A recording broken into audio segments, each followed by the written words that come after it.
अस्सलाम वालेकुम dear readers, कैसे हैं आप सब लोग। उम्मीद है आप सब लोग ठीक होंगे। न्यू एपिसोड आ चुकी है तो सबसे पहले लाइक करें, अच्छा सा कमेंट करें और चैनल को सब्सक्राइब कर दें। मेरी एक प्यारी सी रीडर ने कहा था कि एपिसोड लॉन्ग होनी चाहिए, तो उनसे माजर कि आज एपिसोड लॉन्ग नहीं हो पाएगी। आज थोड़ी मैं बिज़ी थी, इसलिए शॉर्ट एपिसोड मतलब एक एपिसोड काम चलाएँ। कल इंशाल्लाह 2 एपिसोड अपलोड होंगी। मामा, महर को रहमा का हाथ मजबूती से थामा देख अयान खुशी से चीखा। उनकी असल माँ तो अब आई थी उनको बचाने। रेयान भी भाई के साथ लग के खड़ा हो गया था। तुम्हारी हिम्मत कैसे हुई मेरे बेटे पर हाथ उठाने की? उसने सुर्ख आंखों की ज्यादती समेत रहमा को देखते लफ्ज चबाकर कहा। ऐसा लग रहा था कि वह अपने दांतों तले रहमा को पीस कर बोल रही हो। रहमा ने उसकी खून रंग आंखों को देख बमुश्किल थूक निकला, जो उसे कच्चा जबा जाने के दर पर थी। मामा, इन चुड़ैल आंटी ने भाई को भी हर्ट किया, ये देखें। अयान फौरन रेयान की हाफ स्लीव्स ऊपर करता रहमा की सख्त उंगलियों के निशान दिखाने लगा, जो रेयान का बाजू बुरी तरह सुर्ख कर चुके थे। यहाँ महरविश की बस हुई थी। उस पर कटे कबूतरी ने उसके बच्चों को हाथ लगाया तो लगाया कैसे? उसने रहमा का पहले से थामा हुआ बाजू मरोड़ कर उसके पीछे लगाया कि उसकी चीखें बेसाख्ता बुलंद हुई। कहा था ना मेरे बच्चों से दूर रहना, मगर शायद तुमने मेरी वार्निंग पर गौर ना किया था। ये बच्चे मुझे जान से अजीज़ हैं, इनके लिए मैं जान दे भी सकती हूँ और जान ले भी सकती हूँ। उसने रहमा का कान में गुर्राते कहा। उसका बाजू इतनी शिद्दत से पीछे करके मरोड़ा कि उसका बाजू को शदीद झटका लगा। वह शिद्दत से चीखती रोने लगी। यकीनन उसका बाजू फ्रैक्चर हो चुका था। छोड़ो मुझे, यू ब्लडी डाइन, मैं तुम पर केस कर दूंगी। रहमा बेबसी से चीखी। ये किस बला का वो अपने पीछे लगा चुकी थी? उसने खुद को कोसा। बच्चे उसकी दुर्गत पन्ने पर खुश हो रहे थे। यह है हमारी सुपर मॉम, अयान ने पुरजोश लहजे में अपने दोस्त को बताया, जो खुद एक्साइटेड सा महर की कारस्तानियाँ देख खुश हो रहा था। वाओ, तुम्हारी मामा तो ग्रेट हैं। महरविश ने रहमा को झटके से आगे करते कस कर एक थप्पड़ करारा सा रहमा के मुंह पर रसीद किया, जिसने ना सिर्फ उसका मुंह बुरी तरह सुर्ख पड़ चुका था, बल्कि दिमाग भी पीछे ही घूम चुका था। यहाँ तक कि उससे दिन में तारे नजर आ गए थे। वो नीचे गिरी कराह रही थी जब महर ने उसके पास नीचे घुटनों के बल झुकते कहा, आइंदा मेरे बच्चों के करीब ही फटकी तो तुम्हारी हड्डियों की गारंटी नहीं दे सकती, इसलिए बेहतर है स्टे अवे। उसका लहजा खतरनाक हद तक संजीदा था। कुछ टीचर्स ने यह मंजर अच्छी तरह दांतों तले उंगलियां दबाए देखा। कहाँ देखी थी उन्होंने ऐसी माँ जो पराई होते हुए भी और बच्चों से शदीद मोहब्बत करे। जब वो उन दोनों को लेकर जाने लगी तो रहमा के जहरखान लहजे में कहीं बात पर वो रुकी। चाहे जितना मर्जी झूठा प्यार जता लो, आखिर रहोगी तो तुम इन डिसेबल बच्चों की सौतेली माँ ही ना। उसकी बात महर के दिल पर तीर की तरह पेवस्त हुई थी।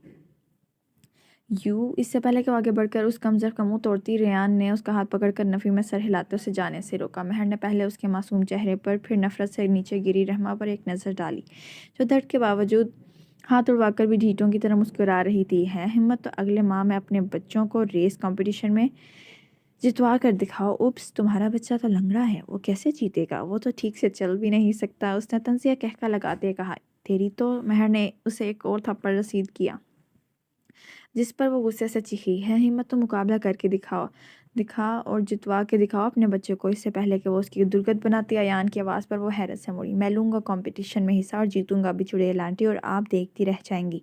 आप मेरी मामा को ऐसे बातें नहीं कर सकती। अयान ने गुस्से से रहमा को सख्त सुनाते कहा, जो उसकी माँ को बातें कर रही थी।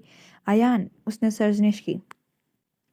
नो मामा, मैं इस दफ़ा ज़रूर हिस्सा लूँगा और जीतूंगा भी। I will make you proud. को वो किसी तोड़ नहीं डर रहा था। उसने बेबसी से उसे देखा, फिर रहमा को जो शातिर नज़रों से उसे देख रही थी। वो जानती थी शायद ऐसा कभी नहीं चाहेगा, और फाइनल कंपटीशन वाले दिन महरविश को बेइज्जती का सामना करना पड़ेगा। बोलो फिर, क्या चैलेंज मंजूर है?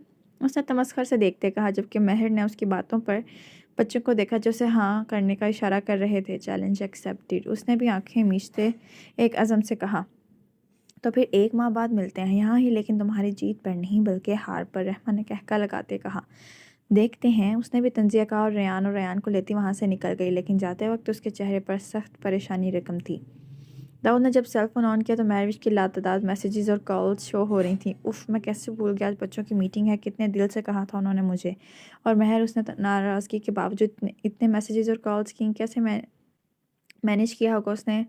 उफ दाऊद शाह, तेरे भूलने की आदत किसी दिन तुझे अपनी बीवी के हाथों मरवाएगी। उसने महरविश को कॉल करते मुंह में बड़बड़ाते हुए कहा, मगर आगे से सेल फोन स्विच ऑफ आ रहा था। उसने माथे पर मल डालते हुए घूर कर फ़ोन को देखा। यह फ़ोन क्यों नहीं उठा रही? उसने फ़ोन को यूं घोरा जैसे महरविश को घूर रहा। उसने वॉच पर टाइम देखा तो 4:30 का वक्त आ रहा था। ओहो, अब तो घर भी चले गए होंगे वो सब, उसने अफसोस से कहते सीधे घर के नंबर पर कॉल की, मगर घर में बुआ ने फ़ोन उठाया था। बुआ, बच्चे और महर कहाँ हैं? दरअसल महर का फ़ोन नहीं लग रहा, इसलिए आपको कॉल करके पूछा। मगर बेटा, अभी तो महर और बच्चे आए ही नहीं, वो तो सुबह के निकले हैं और अब शाम होने वाली है, मगर अब तक वो नहीं आए।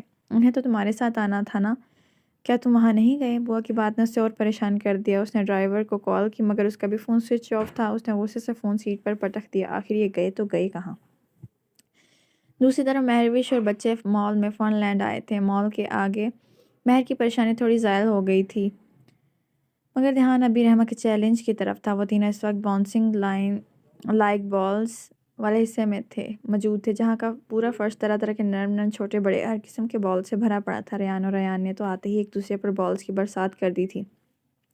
मामा ये देखें, ये मुझे ज़्यादा मार रहा है। अयान ने फ़ौरन महर को अपनी तरफ मतवज्जा किया, जो रुहमा के ख्यालों में गुम थी। बच्चों आराम से, बुरी बात लग जाएगी किसी को। महर ने दोनों को सरजनिश किया। अभी वो बात कर ही रही थी कि दूर कहीं से उसके सर पर आके बॉल लगा। आह, ये किसने किया? उसने इधर उधर आंखें छोटी करते सबको घूरते देखा, जबकि अयान और रेयान उसकी हालत पर हंसते हंसते दोहरे हो रहे थे। जब उसकी नज़र एक छोटे बच्चे पर के जो बॉल के पीछे छुपने की कोशिशों में था, महर उसकी चालाकी समझते फ़ौरन से बाल उठाकर उसके सर पे मारा, जिससे वो बच्चा धड़ाम से पीछे फैले हुए बॉल्स पर गिरा। रेयान को यूं मुंह फाड़ कर हंसते देख महर ने उन दोनों को मदद से खाने का सोचा और उसने उन दोनों को भी एक एक बॉल रिसीव किया, जिससे उनका मुंह खुला का खुला रह गया। और महर की कारिस्तानी समझते वो दोनों बॉल्स एक के बाद एक पकड़ते महर पर बॉल्स की बरसात कर चुके थे। और फिर वहाँ जंग का ना एक रुकने वाला सिलसिला शुरू हो चुका था, जिसमें उनकी खिलखिलाहटें और खुशियाँ अरूज पर थीं। अब शाह की तरफ देखें तो वो इधर उधर परेशानी से परेड करता थक चुका था, मगर उन तीनों का कोई पता नहीं चल रहा था। इतनी गैर जिम्मेदाराना हरकत तो इसको आले ने, तो मैं पूछता हूँ कि मुझे बताए बगैर कैसे गई कैसे? वो गुस्से से टहलते हुए सोच रहा था। महरविश ने भी सही सज़ा दी थी उसे ना आने की। इस सज़ा ने तो दाऊद को नाको चने चबवा दिए थे। अभी वो और जलता भुनता कि वो तीनों हंसते खिलखिलाते हुए अंदर दाखिल हुए थे और उसकी सुर्ख सूरत देखकर वो मुश्किल हंसी जब्त करते अपने कमरे में चले गए। आखिर अपनी शॉपिंग बैग भी तो रखने थे। इतनी आखिर इग्नोरेंस पर दाऊद का दिल जलकर कोयला हुआ और वो पैर पटकते हुए उनके पीछे ही कमरे में दाखिल हुआ। इतनी भी कौन सी इमरजेंसी थी कि मुझे एक कॉल करने का भी टाइम नहीं मिला? दाऊद ने लफ्ज़ खींचते हुए पूछा तो मैं सर झटक कर रह गई। बच्चों अपने पापा से बोला हमने स्कूल जाने से पहले उन्हें कॉल की थी, मगर वो इतने मसरूफ़ थे कि उन्होंने मेरी कॉल रिसीव नहीं की। अगर कर ली होती तो उन्हें पता होता कि हम इस वक्त कहाँ जा रहे हैं। उसके जवाब पर वो तब कर रह गया। तो ये अच्छा बदला निकाला था उसने दाऊद की कॉल ना उठाने का। पता भी है मैं कितना डर गया था। पता है ना हालात आजकल के कैसे हैं? उसने बच्चों की तरह मुंह करते कहा, जो कभी महर की तरह मुंह उठा के देखते तो कभी दाऊद का देखते, जिन पर उनकी नाजुक सी गर्दन हिल कर रह गई थी। बच्चों अपने पापा से कह दो कि आप लोग अच्छे रिजल्ट के आने की खुशी में ही फनलैंड गए थे, क्योंकि आपके पापा के पास इतना टाइम तो है नहीं कि वो आपको घुमाने ले जा सकें, इसलिए मैं ले गई। अगर अब बातचीत का मुजाहिरा हो गया हो तो प्लीज़ यहाँ से चले जाएं, ताकि हम रेस्ट कर सकें। बच्चे भी उसकी तायद में सर हिलाने लगे। इतना करारा जवाब दाऊद से बर्दाश्त नहीं हुआ था। ऊपर से बच्चों की माँ की फरमाबरदारी पर वो दरवाज़ा पटक कर चला गया। माँ के चमचे।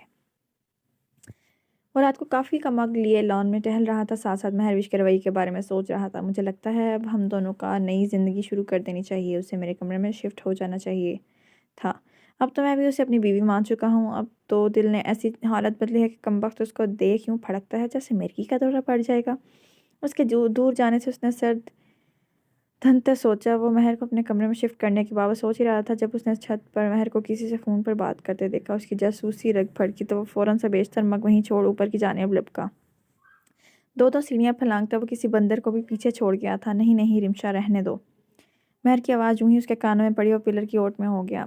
रिमशा जो अरहम की बुराइयां कर रही थी, अरहम के फ़ोन खींचने पर उसको घूरने लगी। ये झूठ बोल रही है भाभी, आपको पता है ना मैं कितना डिसेंट लुकिंग, लविंग और केयरिंग हूँ। उसकी दहाइयाँ रूंझ पर थीं। महरविश बेसाख्ता खिलखिलाकर हंसी। जी जी अरहम, मैं जानती हूँ आप कितने केयरिंग हैं। आप रिमशा का बहुत ख्याल रखते होंगे। बस मेरे ही शोहर का मीटर घुमा हुआ है। उसके खिलखिलाने पर दाऊद चल भून गया। आंखें अपनी ऐसी तारीफ पर बाहर निकल कर गिरने वाली हो गई।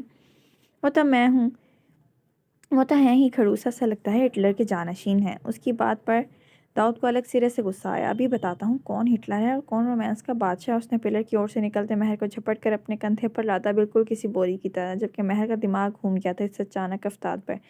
दाऊद दाऊद, ये क्या बदतमीजी है, मुझे नीचे उतारें। उसने दाऊद के कंधे पर मुक्के बरसाते कहा। तो अब तो तुम्हें मैं अपने कमरे में शिफ्ट करके रहूँगा, फिर तुम्हें पता चलेगा कौन हिटलर है और कौन इमरान हाशमी। उसकी बात पर उसका मुंह सुर्ख हुआ, जबकि कानों से धुआं निकले थे। उसने ना सिर्फ दाऊद के बाल खींच कर एहतजाज किया, बल्कि टांगें भी चलाई। अगर आपने मुझे नीचे ना उतारा तो मैं कंप्लेन कर दूंगी और आप सीधा सलाखों के पीछे जाएंगे। एक लड़की से ज़बरदस्ती करने पर उसने उसके कंधे पर काटते कहा। उसकी इस हरकत पर वो शौक सा मुस्कुराया। बेगम, अभी तक तो ऐसा कोई कानून नहीं बना जो एक शौहर को बीवी से अलग कर सके, और ये बात मैं तुम्हें आज अच्छे से बावर कराऊंगा। उसने महर को कमरे ला कमरे में लाकर बेड पर पटकते कहा, जिसका सांस पूरी तरह फूल चुका था। इससे पहले कि वो बेड से खिसकती, उसने महरविश की टांग खींचते उसे अपने कब्जे में किया और ऊपर घने बादल की तरह छा गया। आप मुझसे ज़बरदस्ती नहीं कर सकते, उसने उसकी सख्त गिरफ्त में चिड़िया की तरह फड़फड़ाते कहा।